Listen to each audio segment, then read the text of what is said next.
नमस्कार संस्कृत के प्रिय विद्यार्थियों, आप सभी का बहुत बहुत स्वागत है मैग्नेटिक ब्रेन्स हिंदी मीडियम पर। मैं पंकज तिवारी। जैसा कि मैंने आपसे वादा किया था कि मैं बहुत जल्द हमारा जो द्वादश पाठ चल रहा था कर्णस्य दानवीरता, उसका आज हम 6वां भाग करने वाले, अर्थात जो हमारा 6 नंबर का भाग रहेगा।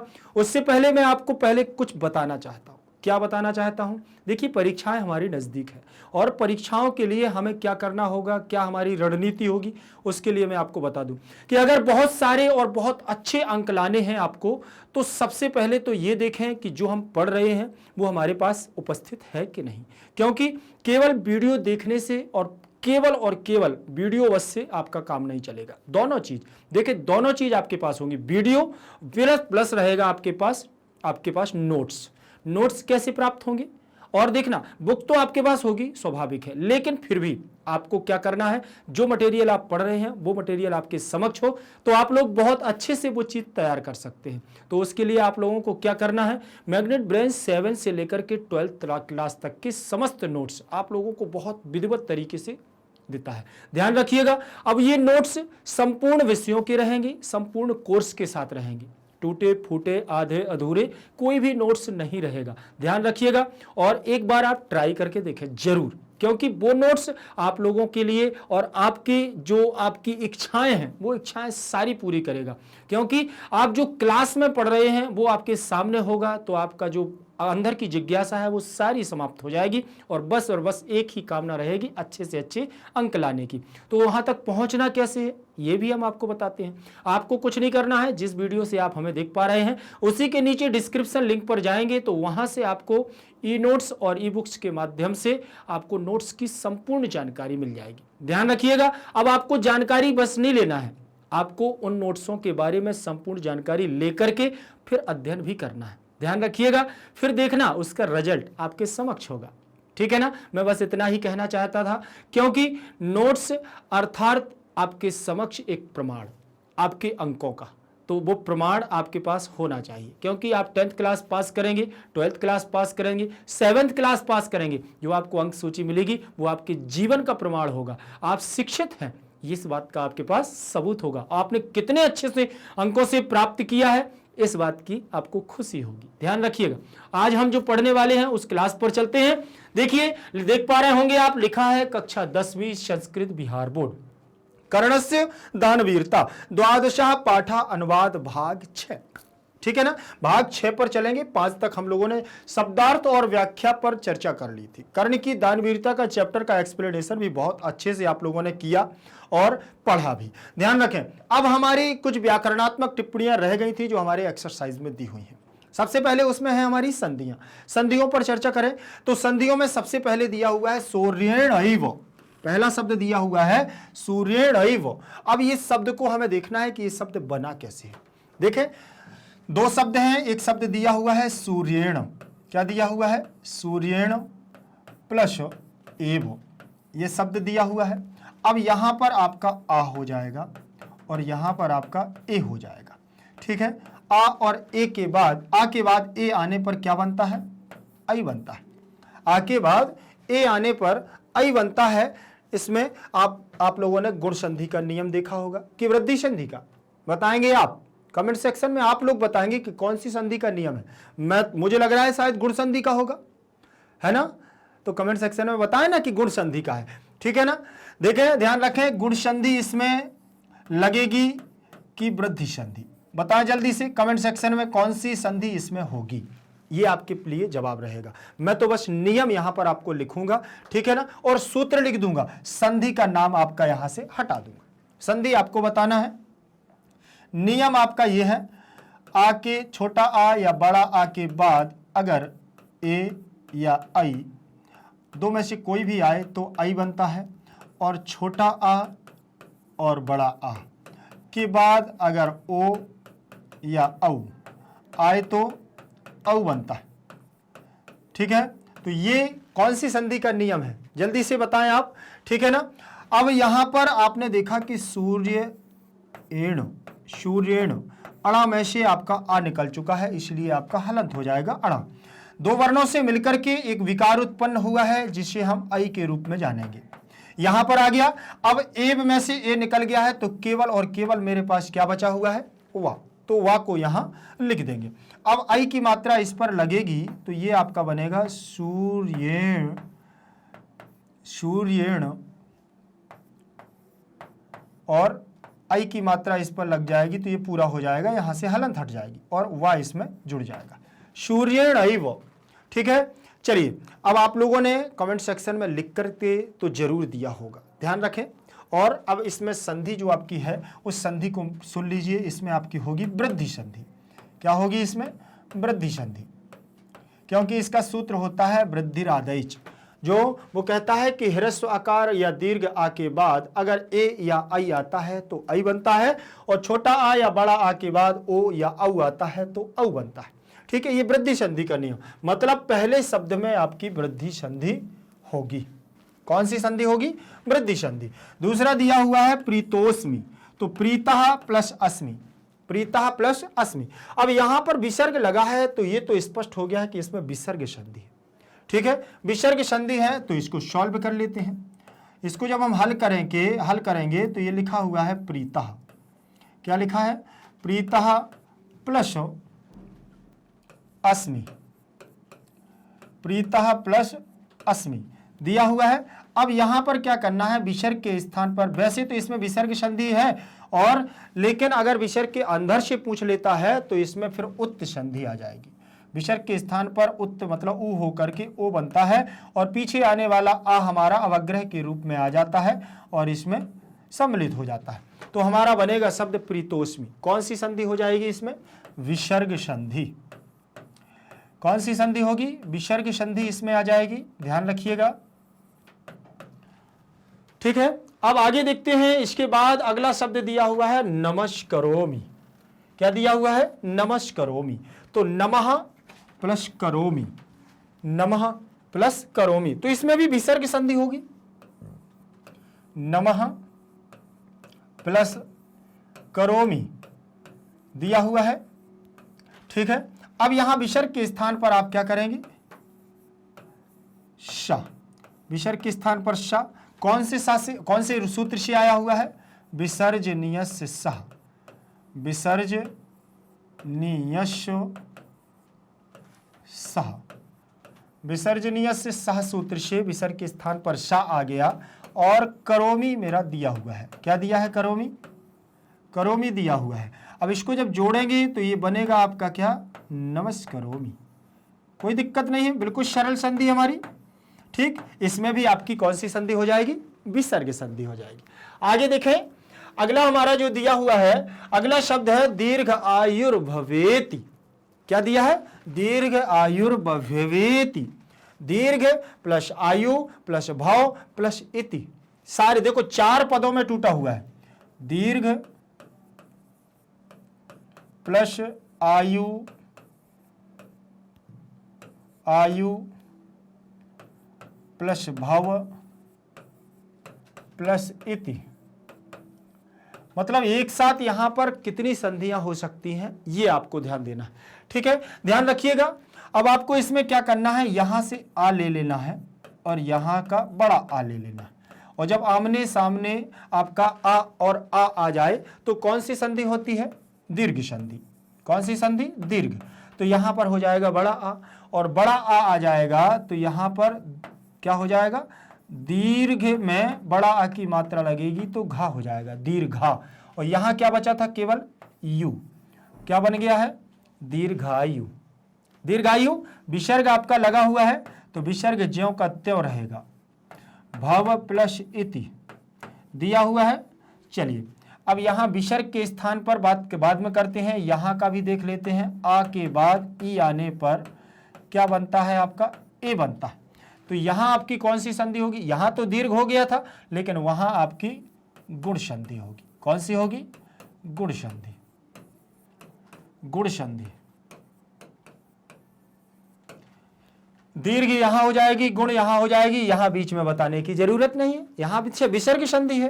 तो देखें जरा, यहां पर आपका ए आ जाएगा तो ये जो आपका ए आया है, ए की मात्रा इस पर लग जाएगी और यहां से ई चला जाएगा तो ती इसमें जुड़ जाएगा।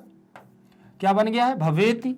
दीर्घ आयु प्लस भवेति। अब यहां विसर्ग बचा हुआ है, विसर्ग के स्थान पर रा का करेंगे आगम। किसका, रा का आगम करेंगे तो यहां बनेगा दीर्घायु रा, दीर्घायुर और भवेति, क्या आ जाएगा, भवेति। और इसको हम करेंगे जोड़ देंगे, क्या जोड़ देंगे इसको, दीर्घायुर भवेति। बना कि नहीं बना, दीर्घायुर भवेति। तो मतलब इसमें आपकी गुण संधि, दीर्घ संधि और कौन सी हो जाएगी बेटा, विसर्ग संधि। कौन सी संधि हो जाएगी इसमें, विसर्ग संधि। ध्यान रखिएगा, एक पद में 3-3 संधियां, तो मतलब ये तो स्पष्ट हो गया है कि संधि जरूरी नहीं है कि एक पद में एक ही हो, फिर बस उसके पदों को तोड़ने पर हमारा क्या होता है, मोल होता है। आप इन दोनों को मिलाकर के अलग तोड़ सकते हैं, उनको अलग, तो केवल विसर्ग संधि हो जाएगी। ठीक, फिर यहां से आप लिख दें दीर्घायुर भव प्लस इति, तो गुण संधि हो जाएगी। फिर यहां से आप तोड़ेंगे तो दीर्घ प्लस आयुर भवेति, तो यहां दीर्घ संधि हो जाएगी। एक एक संधि का विच्छेद है, विच्छेद पर डिपेंड करता है कि इसमें कौन कौन सी संधि है। फिर इसके बाद दिया हुआ है आपका तस्मात् उभयम, तस्मात् प्लस उभयम, तस्मात् प्लस उभयम दिया हुआ है, तस्मात् प्लस उभयम। तो यहां आपके हलंत लगा है तो यहां आपकी हल संधि हो जाएगी। हल मतलब व्यंजन संधि, हल का मतलब होता है व्यंजन, व्यंजन संधि। ध्यान रखें, अब यहां पर आपको क्या करना है, ये लिखा हुआ है तस्मात् की जगह दा, ता के स्थान पर क्या हो जाएगा, दा। उभयम का उ आपका स्वर है तो यहां आपका क्या हो जाएगा, दुभयम, तस्मात् उभयम। बन गया कि नहीं बन गया, तस्मात् उभयम। अब यहां पर आपकी कौन सी संधि हो गई है, व्यंजन संधि हो गई है। व्यंजन संधि के अंतर्गत भी एक जसत्व संधि आती है, तो जसत्व संधि हो जाएगी। फिर लिखा हुआ है एतदेव, एतत प्लस एव बराबर एतदेव। अब बिल्कुल ये और ये एक समान है और एक ही संधि है। इसमें आप देख लीजिए दोनों में, ये लिखा हुआ है एतत प्लस एव, एतत प्लस एव दिया हुआ है, तो यहां पर आपकी मैंने अभी बताया था इसके पहले कि हल संधि है। कौन सी है, हल संधि। लेकिन हल संधि के अंतर्गत भी तो एक संधि आती है जिसे हम जसत्व संधि के नाम से जानते हैं, जसत्व संधि। अब ये संधि सूत्र कौन सा लगाएगी, ये लगाएगी झलाम जश झसी, झलाम जस झसी। ठीक है, अब ये संधि आपका ये सूत्र लगाएगी और ये अपने ही वर्ग के तीसरे अक्षर में परिवर्तन करेगा, अपने ही वर्ग के तीसरे अक्षर में। तो ता वर्ग का तीसरा अक्षर क्या होगा, ता, था, दा, धा, ना। देखें जरा, ता, था, दा, तीसरा अक्षर क्या है, दा, तो यहां पर दा हो जाएगा। और एव यहां पर लिखा हुआ है, इसकी मात्रा एक ही मात्रा इस पर लगेगी तो ये बनेगा एतद एव, एतदेव बन गया, एतदेव। अब यहां पर एक बात ध्यान रखना कि इसमें आपकी व्यंजन संधि ही साधारण रूप से पूछी जाएगी कि इसमें कौन सी संधि है, तो आप इसमें बता सकते हो कि इसमें व्यंजन संधि है। इन दोनों में आपकी हो जाएगी व्यंजन संधि, इसमें आपकी दीर्घ, विसर्ग और अभी एक और आपका जो बता हुआ है ये शब्द दीर्घायुर भविष्यति, ये आपका बीच में छूट गया था, चलिए कोई नहीं, सॉरी इसके लिए। और ये आपको मैं यहां बताता हूं, इसमें लिखा हुआ है दीर्घ प्लस आयु प्लस भविष्यति, भविष्यति। ठीक है, यहां पर इसके पहले आप लोगों ने किया था दीर्घ आयुर भवेति, फिर इसके बाद आपको करनी थी दीर्घ आयुर भविष्यति। हम लोगों ने कर ली है ये वाली, इसको भी देख लेते हैं। कौन सी बड़ी बात है, इसमें आ गया है और इसमें आयु का आ गया है, दोनों को मिलाएंगे बड़ा आ बनेगा, मतलब दीर्घ संधि। कौन सी संधि बेटा, इसमें हो जाएगी दीर्घ संधि, दीर्घ आयुर, दीर्घ आयु। लो दीर्घ संधि हो गई है, क्या दिक्कत है, यहां पर बन गया है ना दीर्घ संधि। अब यहां पर एक काम करना कि जो विसर्ग के स्थान पर है, विसर्ग के स्थान पर क्या करेंगे, भविष्यति, विसर्ग के स्थान पर करेंगे रा, क्या करेंगे, रा करेंगे। तो रा कैसे आएगा, फिर विसर्जनीय से सा से सा करके और सस जुखो रू से रू और उपदेशीय अजनुनासिक इससे इत करके यहां बनेगा आपका दीर्घा युर और भविष्यति का यहां पर भा जुड़ जाएगा तो रा ऊपर चला जाएगा, भविष्यति दीर्घ आयुर भविष्यति, तो यहां पर आपका क्या बन जाएगा, दीर्घ आयुर भविष्यति। तो यहां पर आपकी दीर्घ संधि भी है और विसर्ग संधि भी है। तो यहां आपके दोनों में व्यंजन संधि, यहां पर दीर्घ प्लस विसर्ग और यहां दीर्घ प्लस विसर्ग प्लस गुण, और यहां हो जाएगी आपकी विसर्ग संधि, यहां विसर्ग संधि और यहां वृद्धि संधि। ध्यान रखिएगा। तो आपकी ये संधि यहां पर हो गई है। आगे देखेंगे, आगे अगले पद में फिर लिखा हुआ है सा अलंकारम, सालंकारम, सा प्लस अलंकारम, सा प्लस अलंकारम, सा प्लस अलंकारम दिया हुआ है। ठीक, इसका आपको आ ले लेना है और इसका आपको आ ले लेना है। दोनों को आपने मिलाया, इसमें आपका बड़ा आ हो जाएगा। मतलब यहां पर आपकी दीर्घ संधि होगी। कौन सी होगी, इसमें दीर्घ संधि हो जाएगी इसमें। ठीक, अकह सवर्णे दीर्घा इसका सूत्र हो जाएगा, अकह सवर्णे दीर्घा, अकह सवर्णे दीर्घा हो जाएगा कि नहीं हो जाएगा। अब यहां पर क्या करना है, आ और आ मिलकर के इसको दीर्घ कर लेगा तो सा में क्या लग जाएगा, बड़ा आ की मात्रा लग जाएगी। ठीक, और यहां पर आ निकल चुका था तो केवल और केवल आपका लंकारम बचेगा। क्या बचेगा, लंकारम। आ की मात्रा इसमें लगेगी तो ये बनेगा सा, बड़ा सा, और लंकारम, लंकारम, सालंकारम बन जाएगा कि नहीं बनेगा। यहां पर आपकी कौन सी संधि, दीर्घ संधि हो जाएगी। चलिए आगे देखते हैं, आगे देखें। इसमें दिया हुआ है नेच्छामि, नेच्छामि, ना प्लस इच्छामि, ना प्लस इच्छामि, ना प्लस इच्छामि, इसमें आ और इसमें ई, आ के बाद ई आने पर क्या बनता है, ए। तो कौन सी संधि होगी यहां, गुण संधि। कौन सी होगी, गुण संधि होगी। और गुण संधि जब इसमें होगी तो सूत्र भी आपको गुण संधि का ही लगेगा, आद गुणा, आद गुणा सूत्र लग जाएगा। आ के बाद ई आने पर ए बनता है तो ना में से आ निकल चुका है तो ना आधा हो जाएगा। दोनों वर्णों के मिलने पर बना है हमारे पास ए, ए को हम बीच में लिख देंगे। इच्छामी का ए निकल चुका है तो आधा चा और छामी आपके यहां आ जाएगा।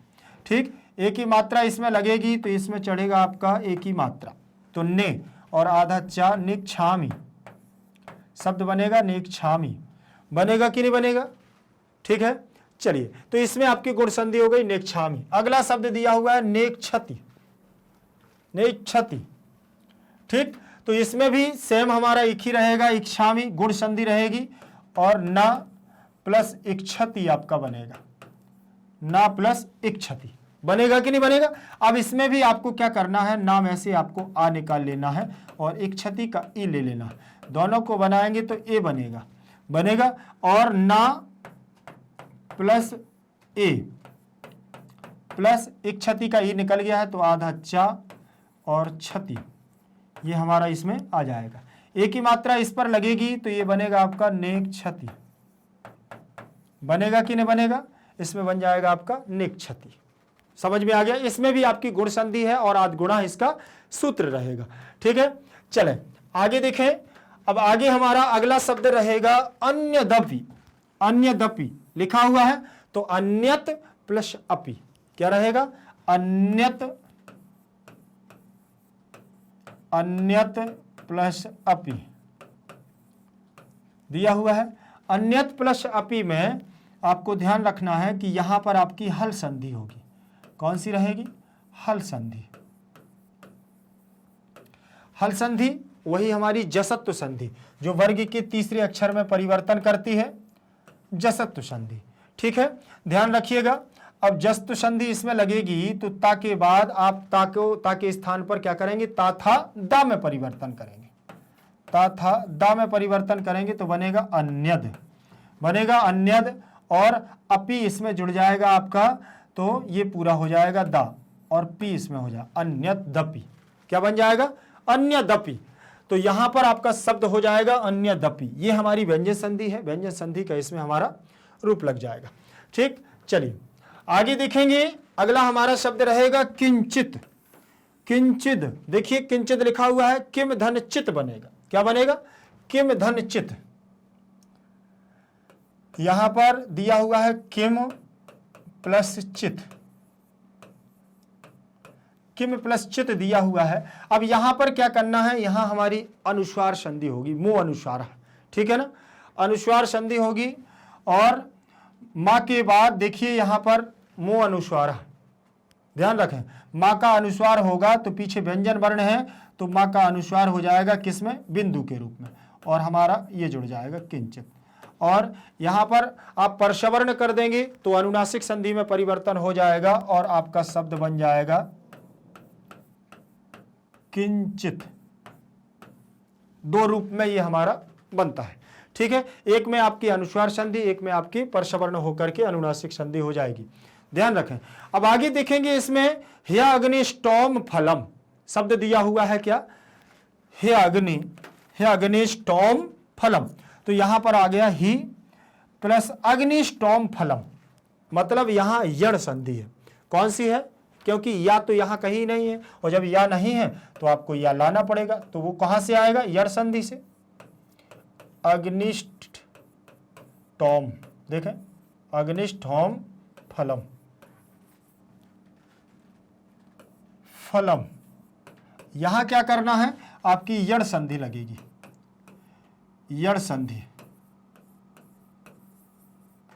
यण संधि में इको यणचि आपका सूत्र रहेगा। कौन रहेगा, इको यणचि, इको यणचि आपका सूत्र रहेगा। और इक के स्थान पर यण आदेश होगा तो हा में से आपको क्या निकाल लेंगे, ई को निकाल लेंगे, और यहां पर आपका ज्यों का त्यों रहेगा अग्निष्टोम, अग्निष्टोम फलम दिया हुआ है, दिया है। अब यहां पर आपको क्या करना है, ई के स्थान पर या करना, ई के स्थान पर या किया, और अग्निष्टोम फलम आपको ज्यों का त्यों लिख देना, टोम फलम दिया हुआ है। ठीक, अब यहां ई के स्थान पर यण कैसे हो गया है वो आप थोड़ा सा देख लीजिए। एको एणाची सूत्र का आपका जो सूत्र है ये कहता है ई के स्थान पर या होता है, ऊ के स्थान पर वा होता है, और ऋषि के स्थान पर रा होता है, ऋषि के स्थान पर रा होता है, और लिरी के स्थान पर ला होता है। ये आपका व्यंजन संधि का नियम है। तो यहाँ ई है तो ई के स्थान पर या हो जाएगा। दोनों को मिलाओगे तो ये आपका कैसे मिलेगा, ऐसे मिलेगा। ठीक, ये मिल गया, लेकिन ये आधा रहेगा, लेकिन अग्नि का आ आएगा तो इसमें पूरा हो जाएगा और मिल जाएगा। तो ये बनेगा ऐसे, अग्निष्टोम फलम दिया हुआ है, ये है अग्निष्टोम फलम। हो गया कि नहीं हो गया।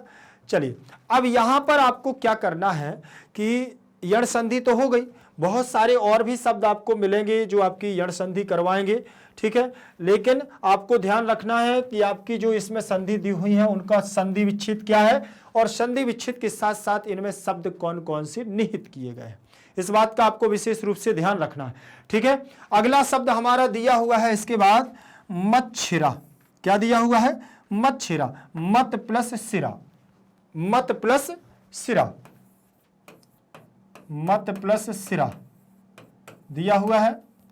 अब यहां क्या करना है, ता के स्थान पर आपको चा करना है, ता के स्थान पर चा और सा के स्थान पर छा। हो गया, ये हो गया। ठीक है, अब इसमें होगा छे चा। कौन सा सूत्र लगेगा, छे चा, छा और चा में परिवर्तन। अब इसको जब हम मिलाएंगे तो ये बनेगा हमारा मच्छिरा। क्या बनेगा इसमें? मच्छिरा। मतलब इसमें आपकी व्यंजन संधि। कौन सी? व्यंजन संधि। ध्यान रखें, अगला आपका जो शब्द होगा वो आपका होगा कौन सा? सहैव। देखें जरा इसमें अगला शब्द होगा आपका सहैव। देखें, सह प्लस एव, सह प्लस एव दिया हुआ है। तो इसमें आपको क्या करना है? ये आपका आ हो गया, इसमें आपका ए हो गया। हो गया कि नहीं हो गया? अब इसमें आपको क्या करना है? इसका आ और इसका ए, तो आ के बाद ए आने पर दोनों मिलेंगे तो बनेगा आई। क्या बनेगा? आई बनेगा। मतलब इसमें आपकी होगी वृद्धि संधि। कौन सी संधि होगी? वृद्धि संधि। ध्यान रखें, वृद्धि रादैच आपका सूत्र रहेगा, वृद्धि रादैच, वृद्धि रादैच आपका सूत्र रहेगा।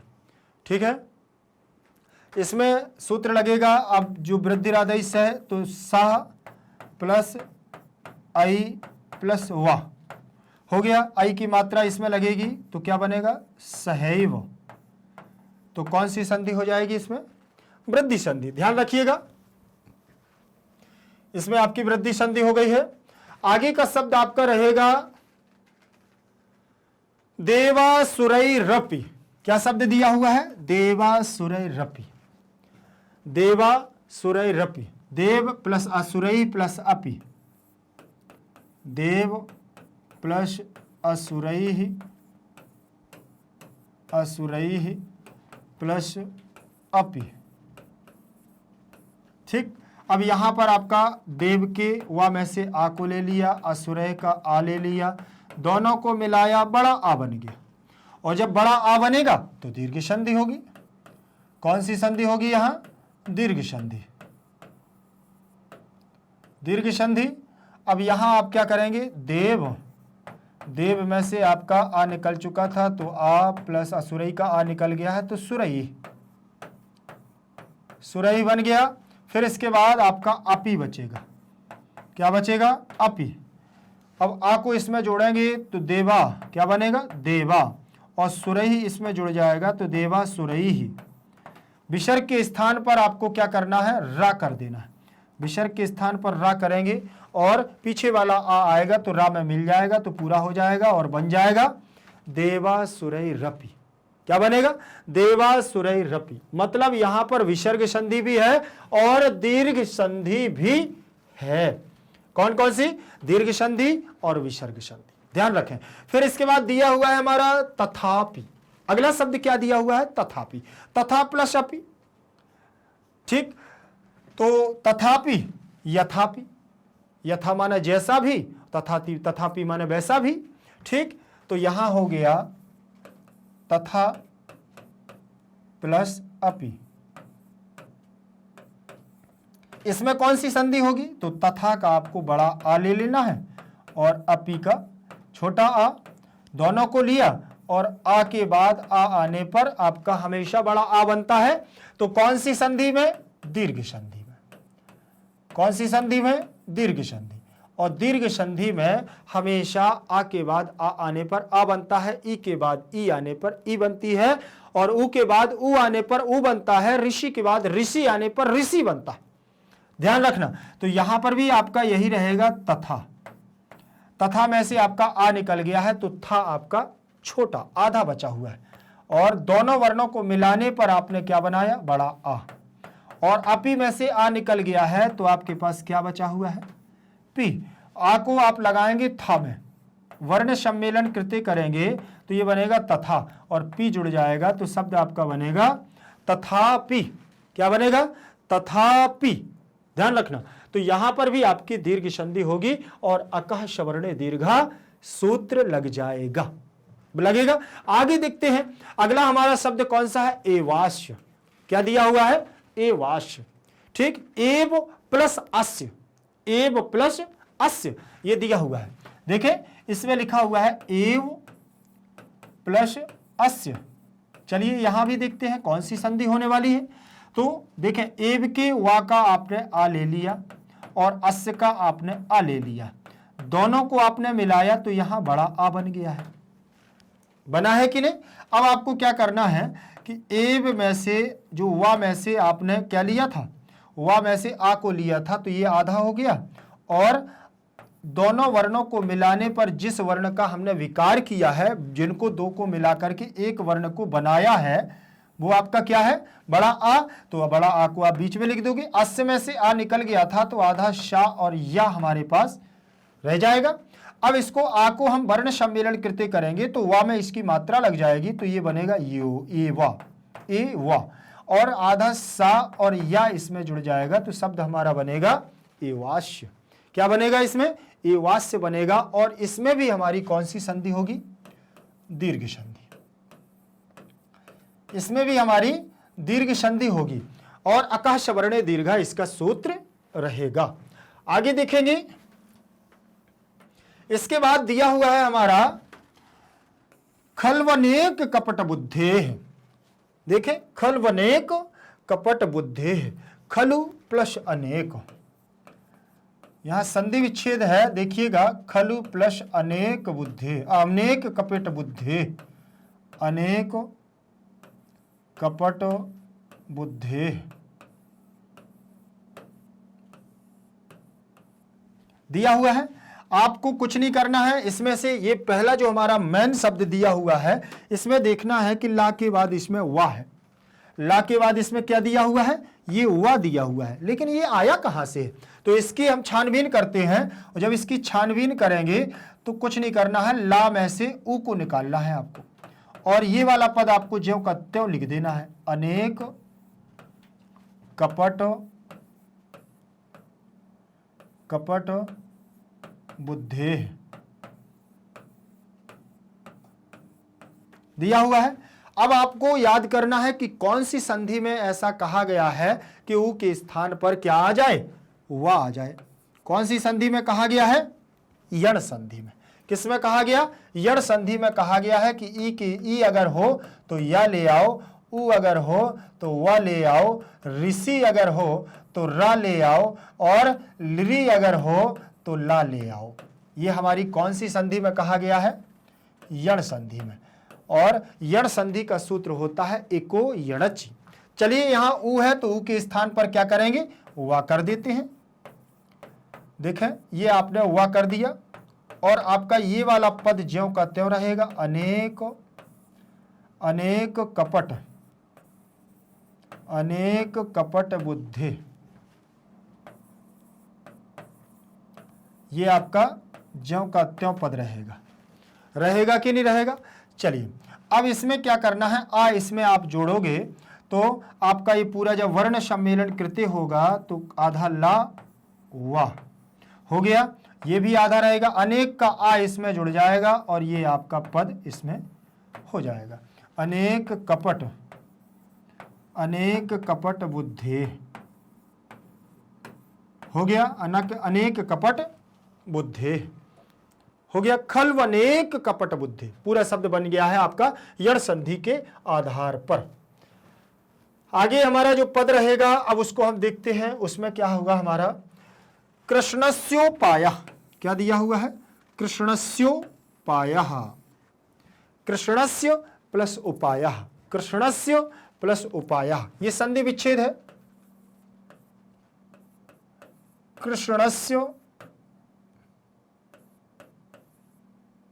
कृष्णस्य प्लस उपायः दिया हुआ है। इसका आपने आ ले लिया और इसका आपने ऊ ले लिया, आ के बाद ऊ आने पर आपका क्या बनता है, ओ बनता है, आ के बाद ऊ आने पर ओ बनता है। तो आपको क्या करना है, इसमें दिया हुआ है कृष्णस्य, क्या दिया है, कृष्णस्य, और इसको आपको आपका आ निकल गया है ना तो ये आधा हो जाएगा, और दोनों पदों को बनाने पर ओ बन गया है, और उपाय का ऊ निकल जाएगा तो पायः बचा हुआ है, बचा हुआ है, ओ की मात्रा इस पर लगेगी तो क्या बनेगा आपका, कृष्णस्य, और ओ की मात्रा लग जाएगी, ठीक है, ओ की मात्रा लगेगी पायः, दिया हुआ है कृष्णस्योपायः। क्या बन गया? कृष्णस्योपायः हो गया। चलिए आगे देखते हैं। इसमें आपकी गुण संधि हो गई है, ध्यान रखें, गुण संधि। फिर इसके बाद दिया हुआ है सोपी।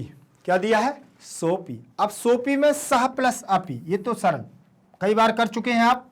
कोपी वैसे ही सोपी, सह प्लस अपी, सह प्लस अपी दिया हुआ है। विसर्ग के स्थान पर आप करेंगे ओ, और पीछे आने वाला आ होगा आपका अवग्रह, हो जाएगा। तो यहां पर आपका बन जाएगा सोपी, विसर्ग संधि हो जाएगी। आगे का हमारा शब्द दिया हुआ है धियुक्तम। देखें धियुक्तम, ठीक। तो इसमें देखें धियुक्तम में धिगयुक्तम, धिगयुक्तम तो धिक प्लस युक्तम, धिक प्लस युक्तम, धिगयुक्तम, धिक प्लस युक्तम, ये आपका क्या बन जाएगा? यहां व्यंजन संधि हो जाएगी, ध्यान रखिएगा। व्यंजन संधि होगी तो यहां पर देखें, जब धिक में से का आपका धिक्कार हो जाएगा तो धी एक बार धी का आपका का हट करके यहां पर का के स्थान पर गा हो जाएगा, और युक्तम का आ जुड़ जाएगा तो बनेगा धिगयुक्तम, ठीक। और इसको आप ऐसे भी कह सकते हैं धियुक्तम, उच्चारण से धियुक्तम, बाकी नहीं तो होगा धिगयुक्तम। व्यंजन संधि आपकी हो जाएगी, ठीक। आगे चलेंगे तो इसमें दिया हुआ है आपका तथैव, तथैव, तथा प्लस एव, तथा प्लस एव दिया हुआ है। तो यहां आपने आ ले लिया और यहां एव का ए ले लिया, दोनों को मिलाया आई बन गया। तो यहां आपकी वृद्धि संधि हो जाएगी, और वृद्धि संधि यहां हो जाएगी तो शब्द बनेगा आपका था पर आई की मात्राएं, और बनेगा तथैव। कौन सी संधि हो जाएगी? आपकी व्यंजन वो वृद्धि संधि, ध्यान रखें, इसमें आपकी वृद्धि संधि हो जाएगी। इसके बाद आगे चलते हैं। चलिए संधि आपकी हो गई यहां पूरी। अब यहां इसके बाद होगा आपका प्रकृति प्रत्यय विभाग। प्रकृति प्रत्यय विभाग करने का मतलब क्या है? प्रकृति क्या है, प्रत्यय क्या है, इन दोनों को अलग अलग करना है। तो इसमें क्या करना होगा? देखिए इसमें ज्यादा कुछ नहीं है। प्रकृति का मतलब होता है जिस मूल शब्द से, जब जिस मूल से किसी शब्द का निर्माण होता है वही हमारी मूल प्रकृति, और पीछे जुड़ने वाले शब्द को हम क्या कहते हैं? प्रत्यय कहते हैं। इतनी बात तो समझ में आ गई। जब कभी किसी शब्द के आगे कोई मिलता है तो उसको समझ लिया जाता है, वो उसका क्या होता है? उपसर्ग होता है, ठीक। तो दोनों को जानना है, उपसर्ग, प्रत्यय और मूल प्रकृति, तीनों को जानते हैं। उपगम्य दिया हुआ है, क्या दिया है यहां पर? उपगम्य। उपगम्य में हमारा मूल शब्द है कौन? मूल प्रकृति है गम, गम धातु से। उप माने तो समीप होता है, और यहां ल्यप प्रत्यय है, ये आपकी मूल प्रकृति है, ये आपका प्रत्यय है। ध्यान रखिएगा, इस प्रत्यय में आपसे जैसे बनाओगे तो आपका कैसे बनेगा? ये उप आपका उपसर्ग है और गम आपकी धातु है, ठीक। और लेप आपका प्रत्यय दिया हुआ है, तो इसमें लाकी और पाकी दोनों की संज्ञा हो जाएगी और इसका लोप हो जाएगा, ठीक है। जब लोप हो जाएगा तो आपके पास केवल और केवल शेष क्या बचेगा? या बचेगा, या बचेगा। और उप आपका जो कहते हो, आप इसको जोड़ेंगे तो आपका शब्द बनेगा उपगम्य। शब्द क्या बनेगा आपका? उपगम्य, मतलब समीप जाकर। इसके बाद अगला शब्द दिया हुआ है हमारा वक्तव्यम। वच धातु है और तव्यत प्रत्यय, ठीक है। तो वच धातु से वक्तव्यम बनना है। देखिए लिखा है वच प्लस तव्यम, तव्यत प्रत्यय है। तो यहां पर भी आपका तव्यत प्रत्यय में केवल और केवल तव्य शेष बचेगा। क्या बचेगा? तव्य शेष रहेगा और वच धातु रहेगी। वच धातु में आपको चा के स्थान पर चोहकु सूत्र लगेगा। चोहकु, चोहकु सूत्र से आप का के स्थान पर चा कर देंगे, चा के स्थान पर का हो जाएगा तो बनेगा वक, और इससे आप बनाएंगे तो ये बनेगा वक्तव्य, वक्तव्य बनेगा। और तीनों लिंगों में बनेगा ये, तो ये बनेगा आपका वक्तव्य स्त्रीलिंग, ये पुल्लिंग, ये स्त्रीलिंग। अब बनेगा वक्तव्यम, ये बनेगा वक्तव्यम। तो ये आपका नपुंसकलिंग का रूप हो जाएगा। ठीक है ना, ध्यान रखिएगा। अगला शब्द आपका दिया हुआ है परिहृत्य। परिहृत्य में परि उपसर्ग है, ह्री धातु है, ल्यप प्रत्यय है, बिल्कुल सेम रहेगा। और इसमें आपको क्या कर लेना है, ला की और पा की संज्ञा करेंगे, केवल आपके पास या शेष रहेगा। ठीक, इनको सीधे जोड़ देंगे तो बनेगा आपका परिहृत्य। फिर लिखा है निवर्त। निवर्त में नि उपसर्ग है, वृत्त धातु है, यहां आपका गुण होकर के वृत्त से वर्त बन जाएगा। वृत्त से वर्त बन जाएगा, इणिच का ई आपका रहेगा और ल्यप का या रहेगा। ठीक, इससे आप इसको क्या कर देंगे, जोड़ देंगे। लेकिन सबसे मूल चीज तो ये है कि इसमें प्रकृति और प्रत्यय को हम पढ़ रहे हैं, तो ये जानना हमारे लिए जरूरी है कि इसमें जैसे ये प्रकृति है, इसकी ये प्रकृति है, इसकी ये प्रकृति है और इसकी ये प्रकृति है। प्रत्यय कौन से हैं, तो ये प्रत्यय है, ये प्रत्यय है, ये प्रत्यय है, ये प्रत्यय है, ये प्रत्यय है। लेकिन ये आगे वाले की बात करें तो ये आगे क्या है, सब में है क्या, तो देखो इसमें जो ये शब्द गोला के अंदर है ये आपके उपसर्ग है। जो गोले के अंदर है वो उपसर्ग है, बॉक्स के अंदर है वो प्रकृति है और टिक लगा हुआ है वो आपका प्रत्यय है, और जिसमें बॉक्स है वो आपकी मूल प्रकृति है। जैसे गृहीत्वा दिया हुआ है, ये शब्द दिया हुआ है गृहीत्वा। ठीक, ये गृहीत्वा दिया है तो ग्रह आपकी धातु है जो आपका किसके अंदर है, एक बॉक्स के अंदर बंद है, ये आपकी प्रकृति है। लेकिन कित्वा प्रत्यय में क्या शेष रहता है, त्वा शेष रहता है, ये आपका प्रत्यय है। ठीक, फिर इसी प्रकार से गत्वा बना हुआ है।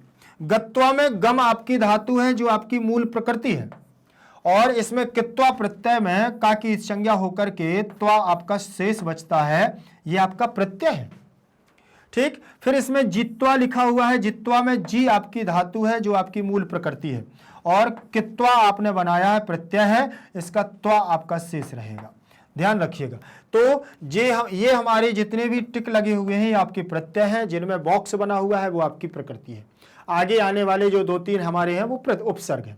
ध्यान रखोगे, मूल प्रकृति और उपसर्ग पर ध्यान देना है आपको।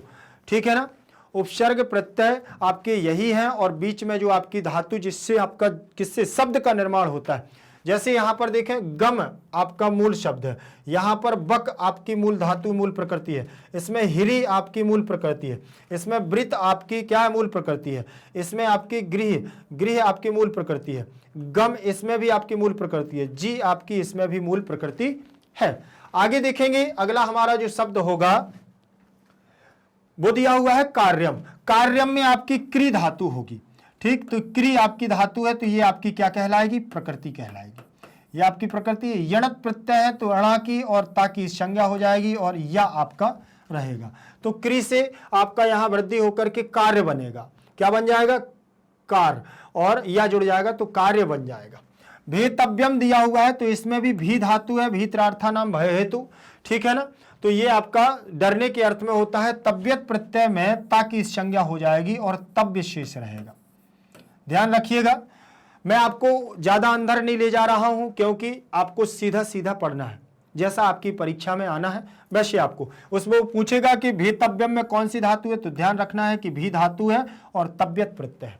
तब ये प्रत्यय आप लोगों को ध्यान रखना है कि पीछे वाले वर्ण से जरूरी नहीं है कि आप यहां से, इसमें माँ दिया हुआ है तुम उनमें, ठीक है ना, तो इनके आधार पर आप निकाल सको, जरूरी नहीं। आप इसमें भेतव्य में केवल ये देखो तब्य आया है, तब इसमें शेष बचा है, ये आपका प्रत्यय। माँ तो साधारण हमारी संस्कृत में लग ही जाता है। ठीक है, तो थोड़ा सा सोच समझ करके आपको परीक्षा में देना है, क्योंकि बोर्ड एग्जाम है तो विचार करके ही देना। इसके बाद वार इतुम दिया हुआ है तो यहां पर भी तुमुन प्रत्यय होगा, ध्यान रखिएगा। ठीक, लेकिन इणिच प्रत्यय भी बीच में दिया हुआ है। ब्री आपकी धातु है, वृद्धि संधि हो करके आपका ई यहां शेष बच जाएगा और यहां पर तुमुन प्रत्यय का तुम शेष रहेगा। तुमुन प्रत्यय का यहां तुम शेष रहेगा और शब्द बनेगा आपका वारयितुम। क्या बनेगा, वारयितुम। निकृत्य दिया हुआ है तो नी आपका उपसर्ग है और कृंत आपकी यहां धातु है और ल्यप में आपका या शेष रहेगा और शब्द बनेगा आपका निकृत्य। तो यहां पर भी आपको ध्यान रखना है कि आपकी प्रकृति और प्रत्यय किसको संकेत कर रही है। इसके बाद अब हमारे रहेंगे समास, उन समासों पर चर्चा करेंगे। समास में क्या दिया हुआ है, पहला समास हमारा क्या है, पहले समास पर क्या बात है, ध्यान रखें। इसमें सबसे पहले दिया हुआ है दीर्घायु। दीर्घायु दिया हुआ है तो दीर्घायु बहुत लंबी आयु की बात करते हैं, और ये लंबी आयु साधारण मनुष्यों की तो होती नहीं है, ठीक। इसीलिए दीर्घम आयु यस्य सह, इसमें बहुव्रीहि समास है। किसी अन्य पद को प्रदान कर रही है, संकेत करे जहां पर किसी अन्य पद का अर्थ निकले वहां पर हमेशा हमेशा बहुव्रीहि समास होता है। अनेक अन्य पदार्थे बहुव्रीहि, जहां पर अन्य पदार्थ की प्रधानता हो जाए, दो पदों में से किसी की प्रधानता ना हो, दीर्घ प्लस आयु दो में से किसी की प्रधानता नहीं है, किसी अन्य तीसरे पद की, दीर्घ है आयु जिसकी अर्थात ईश्वर, लंबी है आयु जिसकी अर्थात ईश्वर, तो उससे ईश्वर से ज्यादा लंबी आयु किसी की नहीं है। समझ रहे? इसीलिए अन्य पद की प्रधानता हो रही है, बहुव्रीहि समास इसमें होगा, दीर्घम आयु यस्य सह। फिर इसके बाद दिया हुआ है अग्निष्टोम फलम, तो अग्निष्टोमस्य यज्ञस्य, अग्निष्टोमस्य मतलब यज्ञस्य फलम षष्ठी तत्पुरुष, मतलब यज्ञ का फल, अपने समस्त यज्ञों का फल देता हूं देवराजेंद्र आपको। किसने कहा था? कर्ण ने, ठीक। तो यहां पर षष्ठी विभक्ति लगी है, इसलिए षष्ठी तत्पुरुष समास यहां हो गया है। अब यहां मच्छिरा का बात करें हम, मच्छिरा, तो मम सिरा मतलब मेरा सिर, हमारे सिर, हम अपना सिर देता हूं, मम सिरा मच्छिरा का मतलब मेरा सिर, मैं अपना सिर देता हूं देवराजेंद्र। तो वो कहता नहीं, षष्ठी तत्पुरुष, यहां मम जो रूप लगा हुआ है षष्ठी विभक्ति का एक वचन लगा हुआ है, ध्यान रखें। फिर दिया हुआ है गौ सहस्त्रम, हजारों गाय, तो गवाम सहस्त्रम, हजारों गायों को देता हूं, गौ सहस्त्रम हजारों गायों को, गौ जो रूप लगा हुआ है तो गवाम षष्ठी विभक्ति का रूप लग गया है। सालंकारम, और सा लगा हुआ है तो अव्ययी भाव समास होगा, और जब ना होगा और किसी के साथ होगा तो वहां बहुव्रीहि समास हो जाएगा।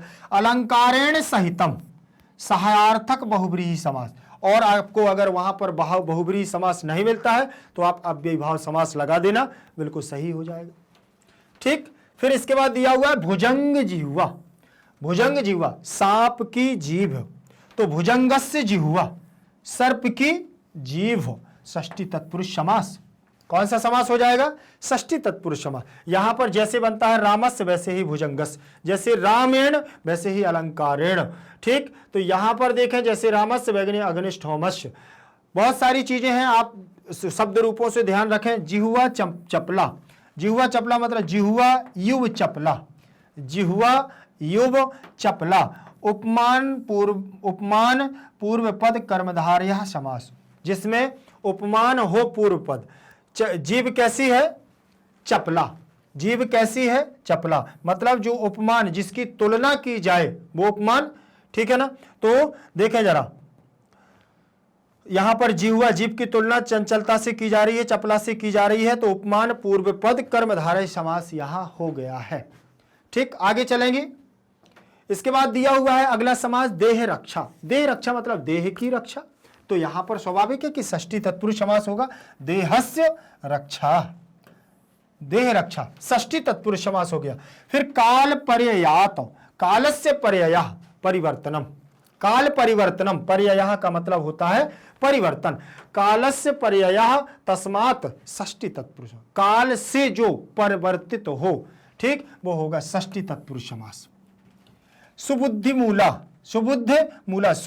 मूला एसाम ते, सुबुद्ध मूला, अब ये किसके लिए प्रयोग किया गया था? भगवान कृष्ण के लिए किया गया था, इसलिए किसी अन्य व्यक्ति, किसी विशेष व्यक्ति के लिए प्रयोग में ला गया तो वहां बहुव्रीहि समास हो जाएगा। सुबुद्ध मूला, बोले निश्चित ही ये सुबुद्धि और कपट, ये सुबुद्धि जो दी गई है, योजना दी गई है, ये कपटी किसकी है? ये कपटी योजना कृष्ण की है, कपट बुद्धि वाले कृष्ण की है। जल स्थान गतम दिया हुआ है, तो जलस्य स्थानम जल स्थानम षष्ठी तत्पुरुष समास हो जाएगा। तदगतम द्वितीय तत्पुरुष समास। दोनों पूरी की बात करें तो जल स्थान गतम तो पूरे में हो जाएगा आपका षष्ठी, लेकिन जल स्थानम बस की बात करें तो इसमें षष्ठी हो जाएगा, और तदगतम द्वितीय तत्पुरुष समास हो जाएगा, ध्यान रखिएगा। फिर इसके बाद दिया हुआ है सहर्षम, हर्षेण सहितम, सहायार्थक बहुव्रीहि समास, और यथा स्यात् तथा क्रिया विशेषणे, तो आप यहां पर सहर्ष के साथ बहुव्रीहि समास भी लगा सकते हैं, ध्यान रखिएगा। और यहां अव्ययी भाव समास भी हो जाएगा जब आपको बहुव्रीहि ना मिले और ये ना लिखा मिले कि सहार्थक बहुव्रीहि, तो आप इसमें लगा सकते हैं क्या, आप अव्ययी भाव समास। आत्मगतम, आत्मानम गतम द्वितीय तत्पुरुष समास। आत्मानम गतम, अपने मन में सोचना, मन में जाकर के सोचना, मन को सोचना, आत्मगतम, तो यहां हो जाएगा द्वितीय तत्पुरुष समास। शल्य राजा, क्या दिया हुआ है, शल्य राजा, शल्यानाम राजा षष्ठी तत्पुरुष समास, ठीक, शल्य राजा, शल्यानाम राजा षष्ठी तत्पुरुष समास। चलिए आज की क्लास हमारी यहीं तक रहेगी, यहीं तक हमारी कुछ व्याकरणात्मक टिप्पणी थी जिन पर हमने चर्चा की। बहुत जल्द हम आगे का आपके लिए भाग लेकर के आएंगे। ध्यान रखिएगा, आप लोग अच्छे से पढ़ते रहिएगा। कोई भी समस्या हो तो आप कमेंट सेक्शन में जरूर लिख करके बताएं। कहीं पर कोई चीज समझ में ना आ रही हो तो भी मुझे बताएं, उसका समाधान तभी होगा जब आप हमसे क्या है बताएंगे। और मैं आपको बता दूं, चिंता करने की आपको बिल्कुल भी जरूरत नहीं है, क्योंकि मैग्नेट ब्रेन्स परिवार के पास CBSE English medium, CBSE Hindi medium, UP board, Bihar board, MP board, इतने जितने भी हमारे इसमें समस्त राज्यों की बात की जा रही है, जितने भी राज्यों की, आपको बेस्ट से बेस्ट फैकल्टी के द्वारा यहाँ पर अध्ययन करवाया जाता है। तो बिल्कुल भी आपको टेंशन लेने की जरूरत नहीं है। आप लोग बढ़िया मस्ती के साथ पढ़ते रहिए, क्योंकि भारत का एकमात्र ऐसा प्लेटफॉर्म जो आप लोगों को देता है 100% फ्री एजुकेशन, वो भी निःशुल्क। 100% फ्री का मतलब ही निःशुल्क, कोई भी आपसे रुपया पैसा नहीं लिया जाता है। तो आप लोगों को तो केवल पढ़ना है, पढ़ते रहिएगा, मस्त रहिएगा। और मैं ये बता दूं कि अगर परीक्षा में आपको बहुत अच्छे अंक लाने हैं तो आप लोगों को एक बात जरूर ध्यान रखिएगा कि मैग्नेट ब्रेन्स परिवार के द्वारा 6 से लेकर के 12th क्लास तक के बहुत अच्छे से अच्छी क्वालिटी के और टीचरों के द्वारा शोधित करके बहुत अच्छे नोट्स यहां पर प्राप्त करवाए जाते हैं। तो आप लोगों को उसके लिए क्या करना होगा, नीचे आपकी डिस्क्रिप्शन बॉक्स में जाएंगे तो लिंक दी हुई है, तो ई नोट्स और ई बुक्स के माध्यम से आपको नोट्स यहां से मिल सकते हैं। ध्यान रखिएगा, आप लोगों को देरी नहीं करना है और नोट्स जितने जल्दी ले लेंगे उतने जल्दी आपका सारा समाधित जितना भी आपके अंदर शंकाएं हैं वो सारी चीज आपके सामने होंगी। आप उसको क्लास में भी पढ़ेंगे और सामने प्रत्यक्ष भी पढ़ेंगे, तो इससे अच्छा मौका आपके लिए नहीं रहेगा। बिल्कुल भी देर नहीं करिएगा, नोट्स जरूर ले लीजिएगा, ध्यान रखें। और मैं आपसे इतना कहूंगा कि चैनल को अगर सब्सक्राइब नहीं किया है तो चैनल को सब्सक्राइब कर लीजिएगा, और वीडियो अच्छा लगे तो लाइक शेयर कमेंट जरूर करते रहिएगा। अगले वीडियो तक आप हमारे साथ बने रहिएगा। जय तु संस्कृतम, जय तु भारतम।